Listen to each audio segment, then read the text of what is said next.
بڑی بڑی کمپنیاں او ڈی کرواتی ہیں، آرگنائزیشنل ڈیولپمنٹ کرواتی ہیں، کنسلٹنٹس آتے ہیں اور وہ آپ کو ریٹریٹس کے لیے لے کے جاتے ہیں.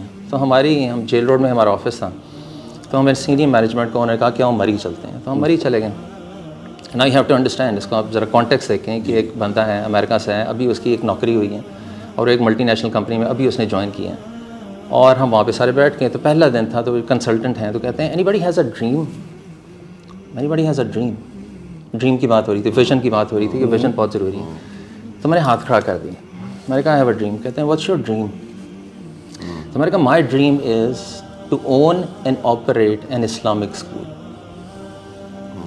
کانٹیکٹ سمجھیں، ابھی آپ کی ایک جاب ہوئی ہے، ابھی آپ پاکستان ہیں، ابھی آپ کی ایک جاب ہوئی ہے، آپ کسی کے لیے کام کر رہے ہیں اور آپ اس کو اپنا ایک ڈریم بتا رہے ہیں کہ I want to, my dream is, my vision is to own and operate an Islamic school. سبحان اللہ.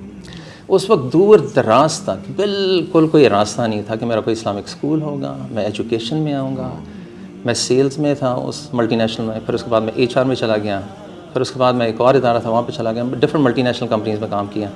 لیکن اللہ راستہ نکالتے ہیں. یہ جو ابھی آپ نے بات کی ہے نا نیت کی، جب ہم نیت کر لیتے ہیں نا، اللہ وہاں سے راستہ نکالتے ہیں جہاں سے آپ گمان نہیں کر سکتے. تو ایک ادارہ ہے جو 18 سال پرانا ہے، 11 سال پہلے اس کے دو جو مالکان ہیں، دونوں پروفیسرز، لاؤنس کے پروفیسرز، ان دونوں نے مجھے اپروچ کیا، انہوں نے، اور پرانے جانتے بھی تھے، تو مجھے اپروچ کیا. تو انہوں نے کہا کہ توصیف صاحب ہم چاہتے ہیں کہ آپ ہمیں جوائن کریں. میں نے کہا یار دیٹ ڈریم کم ٹرو. وہ جو میں نے ہاتھ کھڑا کیا تھا، میں نے کہا تھا want to own and operate. تو میں نے کہا شیور لیٹس ڈو اٹ. تو پھر انہوں نے کہا کہ اس طرح ہمارے کچھ برانچز ہیں، آپ آ کے اس کے آپریشنز وغیرہ دیکھیں.